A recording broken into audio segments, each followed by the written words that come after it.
Itu salah bulan.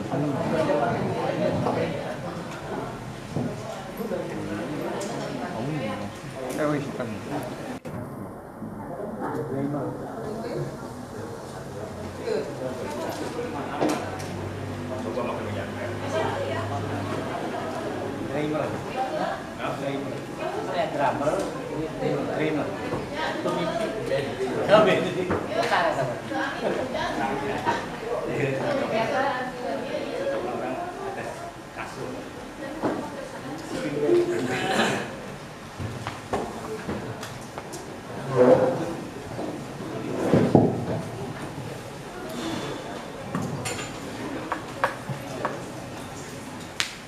Baik Bapak dan Ibu, Assalamualaikum warahmatullahi wabarakatuh.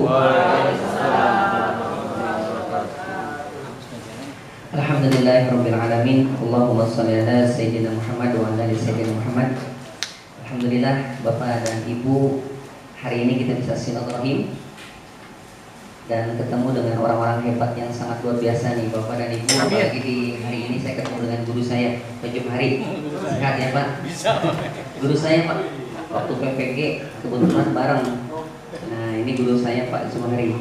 Alhamdulillah Bapak dan Ibu, saat ini tadi udah banyak sekali disinggung terkait dengan keterkaitan kurikulum dengan yang diarahkan oleh Dirjen Vokasi, bahwa SMK itu harus bukan hanya link saja, tapi harus matching, link and match, bukan match lagi, tapi sekarang udah ditambahin sama super match seperti itu. Izinkan Bapak dan Ibu pada kesempatan hari ini, dan insya Allah mudah-mudahan kita semua dalam kondisi sehat sampai besok, kita sharing dan diskusi. Saya yakin Bapak dan Ibu di sini sudah sangat lebih senior dari saya. Kebetulan Bapak dan Ibu, hanya kebetulan saja mungkin kami terlebih dahulu bergabung bersama BIMTA bersama Dayasu. Jujur saja Bapak dan Ibu, sebelum nanti lebih lanjut, perkenalkan nama saya Suparman. Saya asli orang Sunda Bu. Suparman, tidak ada panjangannya juga. Kalau ditanya sama Pak Toer itu, Pak Suparman apa ST? Malu Pak kalau sarjana teknik. Kebetulan saya sarjana terbenar. Dan apa namanya? Pada saat ini sebetulnya untuk kurikulum ini ada Pak. Saya ini kebetulan baru bergabung di tim pengembang kurikulum itu belum lama, baru 1 semester. Artinya baru sekitar 6 bulan. Kalau saya sebetulnya sih sebagai asesornya akreditasi PBD, lisensinya itu adalah asesor akreditasi PBD, kemudian trainer of trainer untuk technician level teacher untuk guru, kemudian sama trainernya untuk 5S di program kita bersama Dayasu.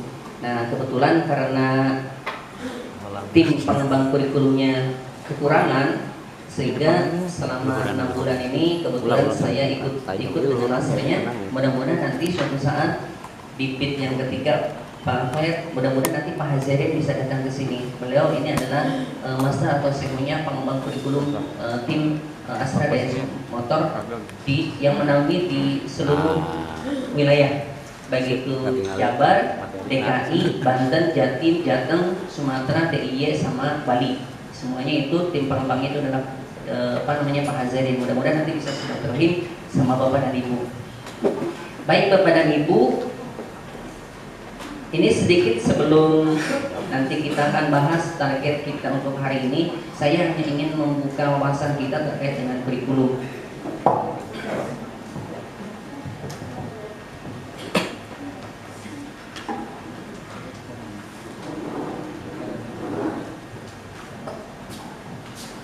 Ini mohon izin berdiri nggak apa-apa Bapak Ibu ya, dan nggak pakai masker ini, mohon maaf. Nah, mudah-mudahan dari belakang Bapak dan Ibu bisa konsen ke sini. Nah, kenapa kurikulum ini menjadi sasaran utama Bapak dan Ibu? Sadar nggak sadar, suka nggak suka, saya yakin Bapak dan Ibu lebih pengalaman terkait dengan SMK, berhadapan dengan anak-anak SMK, dan sudah bergelut terkait dengan kurikulum. Dari kurikulum A, B, C sampai saat ini. Bahkan yang tadi sudah disampaikan oleh Pak Hansi bahwa payung hukum kita dalam menentukan kurikulum Permendikbudristek nomor 165 ketika digulirkan di 2021. Sekarang di bulan Februari sudah muncul lagi nomor 56. Yang tadinya ada PK, ada P5BK. Sekarang di P5BK di Permen 165 itu dimunculkan sebagai mata pelajaran. Sekarang di nomor 56 itu sudah berubah tidak menjadi mata pelajaran. Sehingga kurikulum setiap saat bisa berubah tergantung dari perkembangan teknologi, perkembangan industri dan lain sebagainya, Bapak dan Ibu. Nah, ini yang menjadi pukulan kita, Bapak dan Ibu. Ini kita tahu bahwa Pak Menteri mengatakan bahwa ini Pak, kondisi sekolah saat ini dinilai belum siap. Salah satunya kenapa? Ini Pak, kurikulumnya, kemudian kompetensi dan kesiapan mental pekerja lulusan, serta minimnya kualitas guru. Nah, ini bukan saya yang berbicara, Bapak dan Ibu, ini Pak Menteri yang berbicara bahwa SMK saat ini, sekolah ini belum siap karena salah satunya ada kurikulum. Sadar nggak sadar, suka nggak suka, Bapak dan Ibu, pada saat Bapak dan Ibu menganalisis kurikulum, pernah Bapak Ibu waktu selama ini mungkin mengajar udah sampai 15 tahun, ada yang 20 tahun sampai 10 tahun, mungkin ada yang masih kurang 5 tahun, itu pernah nggak menganalisis terkait dengan kurikulum itu seperti apa? Sadar nggak sadar, sebetulnya yang kayak yang tadi disampaikan bahwa peminatan itu udah diawalkan dari anak-anak kita. Kenapa seperti itu? Karena kalau kita lihat kurikulum 2013 versi yang 2018. Nah, 2013 versi 2018 dan ke belakangnya kurikulum yang muncul di sana, struktur kurikulum itu hampir rata-rata semua itu masuk ke dalam technician, ke mekanik, untuk kejuruan terutama. Nah, kenapa? Mulai dari perawatan berkala, pemeliharaan kendaraan kelistrikan kendaraan ringan, PCKR, PMKR, itu arahnya semua ke technician. Bahkan sampai yang tadi sudah disampaikan bahwa mata pelajaran seperti bahasa Indonesia, kemudian matematika dan lain sebagainya, itu biasanya kalau bahasa Indonesia itu masuknya ke mata pelajaran apa, Pak? Yang 2013. Normatif kah? Adaptif? Bahasa Indonesia itu normatif ya. Nah, sekarang kan sudah ditarik dengan kurikulum itu yang terbaru bahwa untuk bahasa Indonesia sudah dimateri ke dalam mata pelajaran kejuruan. Nah, Bapak dan Ibu, kita tengok di sini, kenapa sih kurikulum ini perlu sekali?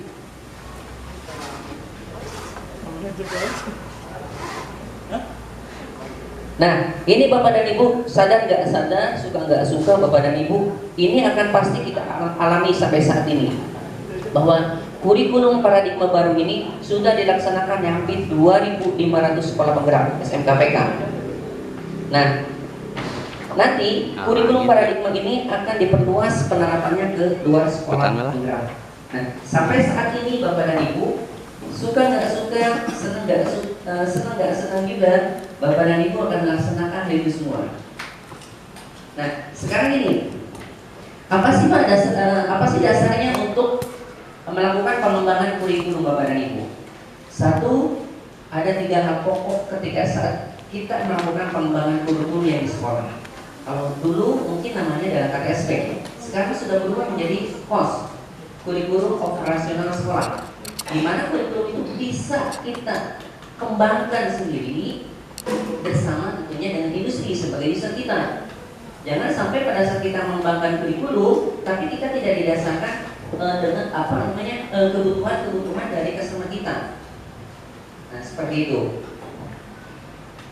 Kemudian kalau kita melihat ke sini, Bapak dan Ibu, tantangan pendidikan kejuruan ini mungkin saya tidak akan terlalu bahas terlalu banyak, hanya sekilas saja.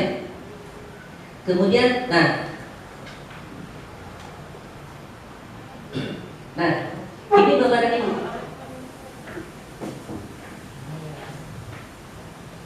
Ini adalah kondisi SMK di saat ini.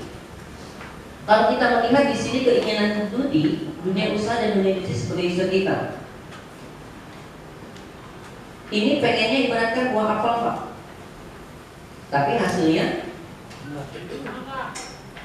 tomat. Warnanya mungkin sama merah. Apel juga ada yang hijau, tomat juga ada yang hijau. Tapi ketika industri inginnya pengen menjadi buah apel, tapi hasilnya adalah tomat. Nah, ini adalah si SMK saat ini. Seperti halnya yang tadi kurikulum Bapak dan Ibu. Yang PKK, Bapak dan Ibu yang memegang di PKK dan tim yang lainnya, itu rata-rata lulusan SMK kita itu pengennya masuk ke operator, ke perusahaan kan, ke mekanika, ke wirausaha atau melanjutkan. Mungkin part-partnya ada, tapi kebanyakan mau kemana Bapak Ibu?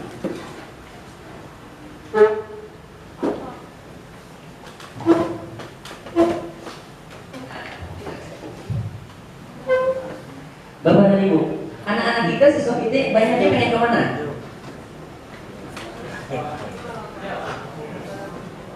Jadi kalau ditanya dia aja saya curiga di Bapak dan Ibu jangan-jangan nggak pernah merhatiin anak-anaknya nih. Ini baru kelihatan nih. Ini layar. Dia ingin bekerja. Bekerjanya di mana Bu? Pokoknya bekerja aja ya. Kalau bekerja kan banyak jenis Bu. Bukan yang kita garis beca itu bekerja. Jadi kalau di mobil juga bekerja. Pabrik. Nah, pabrik. Nah, jadi ini Bapak dan Ibu. Nah, kalau kita melihat ini Bapak dan Ibu, ada apa yang salah di sini? Industri pengennya A, tapi kita menyiapkannya B. Itulah yang terjadi di dalam kurikulum kita. Iya kan? Jangankan gini Bapak, nanti mohon maaf nih, nanti kalau guru-gurumu ketika jangan tersinggung ya Bapak, guru-gurumu nanti ketika saya menyampaikan terkait dengan integrasinya matematika, bahasa Inggris dan sebagainya. Emang ini faktanya Bapak dan Ibu. Ya, nanti kita bahas lebih detail lagi, tapi saya ingin menyampaikan ini terlebih dahulu. Nah, padahal apa? Ketika keinginan industri ini tidak sesuai, akhirnya apa? Ya tadi, paradigma yang tadi banyak ini Pak. Kalau udah bilang katanya SMK, ya apa namanya, penyumbang pemurah yang paling tinggi, Masya Allah, itu dari mana data? Mungkin hanya supaya, iya, karena nanti perbandingan SMK sama SMA, jauhan apa perbandingannya cukup tinggi seperti itu. Nah, kemudian kalau kita melihat di sini Bapak dan Ibu, padahal di sini apa? Garapannya sama Bapak dan Ibu, iman, manusia. Tanah, kalau kita lihat dari mindset atau perubahan karakter di sini, tanahnya tidak dibajak Bapak dan Ibu, ya. Kemudian tidak disuburkan terlebih dahulu. Nah, kenapa tanah ini tidak dibajak, kemudian tidak disuburkan terlebih dahulu? Ini sama halnya yang dijebolkan oleh Dirjen Vokasi bahwa SMK itu harus menikah dengan industri. Nah, kalau menikahnya asal-asalan, ini Bapak dan Ibu. Kalau menikahnya asal-asalan ya ini, bagaimana kita akan membajak atau menyuburkan tanah itu sendiri? Ya itulah siswa kita di sini. Kita mau bentuk apa nih siswa kita di sini? Mau bentuk apa di sini? Nah, maka di sini ibaratkan sekolah ini langsung ibaratkan menerima bantuan program apa, hibah dan sebagainya. Tapi akhirnya tanahnya tidak digarap, tidak disubur, tetap aja hasilnya seperti apa Pak? Hasilnya seperti apa? Tetap aja kalau buatan ini kalau tidak mulai disinkronisasikan, kalau tidak diintegrasikan dengan kebutuhan industri, nanti hasilnya akan sama. Nah, ini adalah tugas kita Bapak dan Ibu. Bahkan kurikulum yang sekarang di program kita bersama lainnya sudah perubahan. Waktu kemarin mungkin waktu bahas Bintek di Bintek di Bekasi, di SMK 7 Bekasi sama di Pasundan, mungkin sekarang kurikulumnya udah beda lagi Pak Jo. Kenapa? Karena tadi kita ngikutin perkembangan. Bahkan Bapak dan Ibu, mohon maaf ini kami contohkan di kami itu setiap tahun itu bukan setahun, setiap 6 bulan, satu tahun itu kurikulum nggak pernah sama. Gak pernah sama, berubah. Nah, kenapa kali ini 2019? Nah ini Pak, sedikit cerita. 2019 Astra Daya Semotor itu memanggil rekan-rekan guru yang ada di Jabar, angkatan pertama. Dia langsung menyampaikan, mereka langsung menyampaikan. Begitu kita masuk kuliah mereka, contoh lah, kita ambil ke departemennya assembly. Pak, ketika anak itu masuk ke assembly, ini loh kompetensi yang dibutuhkan. A, B, C, D, dan seterusnya. Bisa nggak Pak, kita dibantu kompetensi ini diajarkan di sekolah. Makanya nanti dalam studi kita itu nanti ada mata pelajaran yang namanya safety behavior, safety management. Nanti butuh lagi dah fundamental skill. Nah, itulah yang akan kita olah nanti pada saat Bapak dan Ibu pada saat mengembangkan capaian pembelajaran. Walaupun struktur kurikulum capaian pembelajaran itu sudah ditetapkan oleh pemerintah, tapi kita bisa melakukan pengembangannya. Nah, karena nanti dalam capaian pembelajaran, apalagi kalau seperti matematika, kemudian bahasa Inggris itu sudah ada untuk jadi pemerintah. Tinggal kita mengembangkan sesuai dengan kebutuhan, sesuai dengan tadi yang sudah disampaikan bahwa pada saat kita mau mengajar, oh ini beradanya pas apa nih anak-anak kita itu. Makanya kalau di industri itu ada pre-test, ada post-test. Kalau di dunia pendidikan tadi ada diagnostik, ada sumatif, ada formatif. Industri cuma dua Bapak dan Ibu, pre-test sama post-test. Nah, ini, sehingga Bapak dan Ibu harapannya itu seperti ini. Nah, harapannya seperti ini Bapak dan Ibu. Ya, harapan kami dari industri seperti ini. Maka salah satunya sesuai dengan dari Bapak kita sampaikan bahwa kurikulum itu yang harus benar-benar kita selaraskan. Nah, suka nggak suka kayak gini Bapak dan Ibu. Nah, ada 3 hal pokok Bapak dan Ibu pada saat mengembangkan kurikulum kita itu. 1, berdasarkan customer need analysis. Jadi pada saat kita melakukan pengembangan kurikulum, yang pertama kita adalah melakukan analisis terhadap kebutuhan customer. Apa nih kebutuhannya nih? Kayak tadi nih butuhnya buah apel. Berarti kita bagaimana caranya menyediakan buah apel hasilnya. Nah, di Astra Daya itu sendiri Bapak dan Ibu, kita ada 2 kategori. Nah, kompetensi di sini ada 2 kategori, dan kompetensi itu akan ada yang kalau untuk soft skill ada yang sama, tapi untuk tugas sendiri akan berbeda. Nah, yang pertama di Astra Daya ini adalah kebutuhan ketika menjadi seorang mekanik.